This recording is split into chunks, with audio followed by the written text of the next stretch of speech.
Hi everyone, it's Carrie and welcome back to another video. If you guys don't know me, my name is Carrie. I own Traveling Pony Studios, which is a small crochet business that I created last year to help pay for my horse's never-ending medical expenses. I have been able to turn my tiny little side hustle into something a little bit more sustainable and a little bit more of a business. I make YouTube videos that basically cover the markets that I do, what I crocheted in a week, and now that I'm getting into stores, I will be hopefully making videos on navigating the whole store situation, all that fun stuff. So today's video is gonna be one that is becoming a little bit more frequent on my channel again. I kind of fell off on it because I was doing so bad at like remembering things, but I have made it a point these last 2 weeks to set a day aside to record. I am gonna be doing a what I crocheted in a week video, partially because my little bin that I have full of my finished creations is overflowing at this point and I would like to get it tagged and put away because I am definitely trying to tag things as I make them. I used to make all this stuff and then tag it like the day before and it was just so crazy, and I feel like the tagging alone would take me like 6 or 7 hours. So I'm trying to like make an active effort to tag when I put away to make my life a little easier. Like I always say, this does not include everything that I have crocheted. Like an example, this box right here is basically filled of parts for dragons that just need to be sewn, parts of different turtles, unicorns, cows, all the type stuff that is just sitting to the side that has not been finished. So it's not gonna be necessarily everything that I did crochet in a week, but this is gonna be everything that I have, I guess, completely finished off for this week. I'm just gonna grab things from the box that I have. I don't know if I'm gonna grab like everything the same, we'll just see, but we'll start with something nice and easy and cute. So one of the first things I have is this little baby dragon. So this is just the sewn and completed version of those dragons that are in the box. So in total, I had written down that I wanted to make 5 dragons. I sold this color dragon at my last market, so I had 1 left over. So I wanted to get up to 5. All the pieces are done. I just need to sew them. This is the first one that I ended up sewing. So I've got this cute little guy. I absolutely love these things. I don't know. I kind of want one for myself, and I love that you can sew them and do their heads and just kind of like, it's my own snuggler. I'm not a baby, but I want to keep it for myself. I have 2 of these baby mallards. It is so funny, guys, because I needed to make a couple to hit kind of a more comfortable number for me. I wanted to have 6. My mallards, chicks, and roosters that I had made before, I had made a ton, like 20 something, 25 of each version in, I want to say it was like December or January, with the idea that I would not have to make any more for a while, and it did work. I have not made any in a while, but my crocheting style has changed so drastically that when I look at how these guys look and then I look at the remaining that I have left over, it is just like an absolute shock to the system. I'm so proud of myself because it's like I can actually see the difference when I compare them even in a couple of months. So I have these 2. I'm almost completely through my original stock. I think probably after this market this weekend coming up, I will have to remake some of these items, but I just wanted to make these 2 so I could get back to the 6 and be a little bit more comfortable. I'm definitely looking forward to remaking all of the different styles with my current crocheting because I can already see the difference, and wow. I think the biggest difference for me is when I had made the previous ones, they were a lot taller, which is kind of weird because they're not really supposed to be tall, but I think I was crocheting so loose. Now they're kind of more what I like, and they're shorter and chunkier, and then I've gotten more comfortable with like changing placements and things with the patterns. When I was making those, I kind of didn't have this idea or thought that you could actually not follow the pattern specifically, and nowadays I typically just loosely go off patterns. So I had to change the things, and it's for the best. I just didn't think you could do that when I first started out. Then this is the single chick that I have to, like I said, get back up to 6. I had like 5 left over, so I just needed to do 1, and then I didn't have to make any roosters. This is probably the one that I see the biggest difference. I don't have any chicks of my old style out right now, but the chicks were like so noticeable. I was like, oh my goodness. I'm just amazed, honestly. It's shocking. It really is. It kind of gives me a jump scare when I see like old stuff. I'm like, oh my god, like I need to still take you guys to the market because I like need to get rid of you, but you scare me a little bit, like kind of like a demon or something. I made 2 of these just like mini little sharks. Basically, I think I originally had 4 and then I've taken some to the stores. So I have these 2 because I had 1 left over, so I'm up to 3. I feel like that's fine. I will definitely have to make more afterwards because I will be sending these guys off to the store once I'm done with this market. But I do have these 2. I think this is a good shark pattern, and really, I don't actually think I've sold a single one at a market yet. I think it's alright. It's definitely not the lowest sewing shark pattern out there, but it works up pretty quickly, so I can't really complain that much. I have this hammerhead shark, and this is basically just a restock of the color that I sold at my previous market. So I have this color, and then I have kind of like a dark navy type of color in this same style. So I just wanted to have a gray one to have that option because I have been asked before about sharks, so I wanted to have this color. I have some of these dogs, and this dog right here needs a nose still, and they all need collars, but I made 2 mustard. I ended up making 1 terracotta, and then I have 1 Java that still needs to be sewn, but I do have these guys. I have talked before, I really honestly was not gonna continue to do this pattern because it is a lot of sewing for something so small, and also it's not really a pattern that I would say sits very well. It is kind of one of the few dog patterns that I do have, so I decided, you know what, I'll just make a couple, see if they sell. If they don't, then I definitely will probably step away from this pattern just because it's a lot of sewing. Like I said, they don't sit very well at all, so there's just a lot of things you have to think about, and the more markets you do, the more you start to consider things like, oh well, how well does this item stand, all that type of stuff. I was able to complete all of the Loaf cat colors that I wanted to do, so I have 3 black and white ones here. Black and white I think is like hit or miss for me with the colors. It's so hard with these cats because like some markets I will sell so many like orange and white ones, and then I won't sell any other color, and then like another market I'll sell no orange and white ones. Like it's difficult. So I went ahead and I made 3 so I could at least have 2, and then basically whatever doesn't sell I'm just gonna go send it off. So it's really not a big deal, but I just decided I wanted 3. I don't know why I wanted 3, but I got 3 done.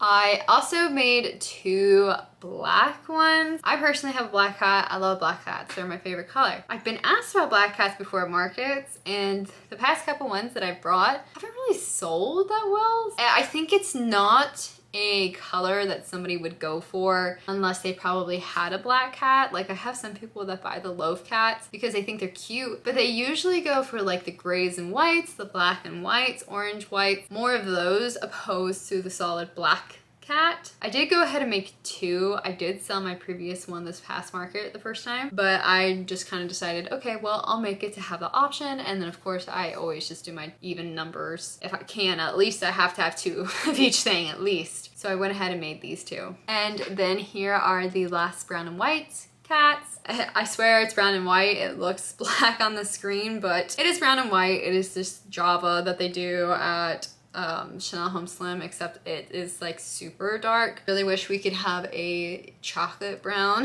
color, because you either have this that's like almost borderline black, or you have terracotta, which the last couple terracottas I've gotten have been like extremely red, with just like a touch of brown, so it can't be red. So I really wish Sweet Snuggles or Chanel would come out with like a chocolate brown, but here we are stuck with Java. But I have these 2. So that is basically all of the Loaf cats that I made. I can't tell you how many I have, but I certainly have enough to fill up half a box right now. Here is one of the squids I made. I think I ended up making 2 squids earlier in the week, and they already went off to a store, so I have 1 left. This guy is probably gonna go off to a store. It is Thursday, and my market is the next Saturday, so I'm probably gonna go to one of the stores on like Monday or Sunday and drop off stuff for the week, and then I won't go back until after the market, because once I get through the market I feel a little bit more comfortable giving out stock. But right now I'm starting to kind of like hoard a little bit of stock. I also have some exciting news that I'm not going to talk about maybe necessarily in this video. It'll probably be in a future one, but I have some exciting news that is just going to make life a little bit more challenging, but I'm always up for the challenge. But I have to be smart about where things are going, what's going, how much is going, all those things you don't really think about. So this guy is probably gonna end up going to the store, but I just can't make enough squids lately. And I kind of like got sick of the squid pattern earlier this week.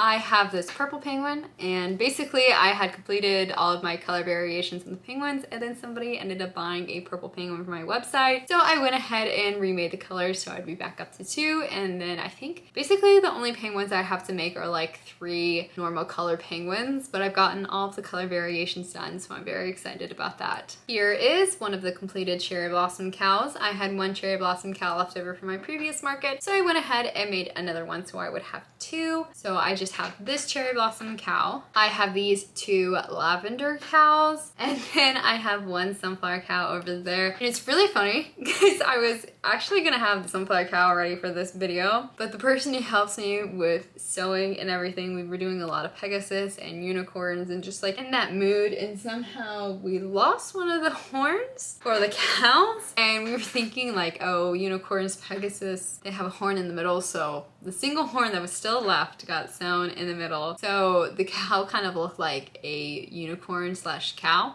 So we had to cut the horn off of it, and I still have to make 2 horns, but then I'll have the extra sunflower cow. So basically I'm bringing 2 of my flower cows, except for the daisy color. I'm only bringing 1 just because I honestly have had that daisy cow for a while, and it's just not nearly as popular as my other flower cows. I have 2 of these dark blue whales, and this is basically essentially to get me back up to my 4 number. But now that I think about it, when I go to the stores next week, my 4 number is gonna be messed up. So I don't even know why I tried to get back to 4. But I do have these 2. They're basically the 2 colors that I've consistently sold. Even in stores, I have found that the whale colors that sell the best have been these dark blue whales alongside my pink whales. Always just something interesting. You never know what's gonna sell. I have 4 of these capybaras, which this is a new pattern that I am doing. I usually try and have a lot of new patterns for markets, but that just did not happen this market. I really do try my best to have a few new ones. I just ran out of time, and I figured that instead of stressing myself out by trying to like bring in all these new products, I might as well just make a lot of the products that I know sell. And since this is a market that I have not done in a couple of months, a lot of the people that are going to this market haven't necessarily seen my new products from my other 2 markets that I've been doing because they are kind of in a different area. So I feel alright with bringing this stuff because of the fact that there are still like probably 20 something new patterns for this crowd in particular. This is pretty much the one kind of new pattern that I have. Capybara. This Cappy is upside down, but I can't help that. He's from Aussie. The main reason I ended up doing a different capybara style is I've always had capybaras. The previous capybara that I used to do just did not stand up well. I don't know. They would always fall whenever people would touch them or if it was really breezy outside. So I ended up doing this now, and I can say I tested it out. It does not fall over, so I'm very happy about that. But I'm going to be trying this different style capybara to see if they sell better or not. I don't know. And then I have these 5 tigers. This is basically, like I said last time I did a video, I had 1 tiger. I ended up making 6 tigers to just get me back up to a number, and technically I like to have 4, but they do sell alright at stores, so I guess I was kind of preparing ahead of time. Don't ask me. Sometimes I just get in a kick and I just start making things, and I'm not quite certain why I'm making them, but I'm gonna do it, evidently. And the last thing I have are these 5 little bees. You've probably heard me talk before, I'm not the biggest fan of bees, and I'm not the biggest fan of the standard pattern, but I tried out a different bee pattern. It's a hit or miss. Like, some markets I'll sell some, other markets I just like don't. They just don't bring in as much attention. So I decided, I was like, look, I'm gonna try another bee again, but I wanna do something not so standard. So I got different types of yarn. I got some yarn from Premier, tried, I think it was like the little bunny yarn. Not my favorite. It's not my favorite yarn out there. And then I got this yarn. I was just looking at whatever I could do for fuzzy. So these guys are, of course, the fuzzy variation, and I made them much smaller. My other bees were a lot bigger, but I wanted to add these more as like a $12, $15 item, opposed to something like, I think my other bees were like 18, I want to say, because they had a lot more work. It was like you had the antennas, you had the wings, you had the blush, da da da da da. So I'm gonna try these. I only made 5, and they are smaller, of course. They are a different type of yarn. We're gonna try 5.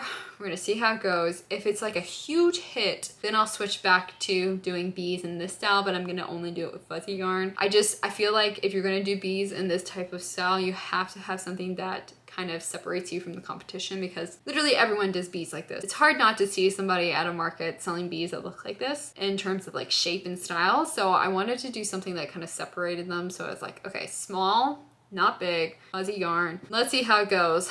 So I just made 5 of these. I'm gonna take them to the market. I'm gonna see how they go. And then from there, I'll make my decision about if I decide to keep doing these, or if I'm gonna do the other bees, or if I'm just gonna try and find a whole new bee pattern. I don't know. Me and the bees always have problems. So everybody, that is basically everything that I crocheted this week. I am going good and strong. I have just a couple more items really on my list that I need to focus on to be ready for the upcoming market on the 17th. But of course, if I do end up having time, I'll try some more things and make some more things. But honestly, probably once I complete this list, I'm gonna be switching over fully to store and then paying attention and looking forward to my next market. That will be in October, because it's gonna be a very big market alongside some other changes that are gonna be happening very soon in September. So if you guys like this video, make sure to leave a comment. Always love reading y'all's comments, and then make sure, if you're not subscribed, to hit the subscribe button, because I always do all types of videos, and I'm just gonna keep trying making more if I have more ideas. So if you have any ideas for videos, please let me know. I'm always looking for something to do. I hope you guys have a great rest of the day, and I'll see you next time. Bye!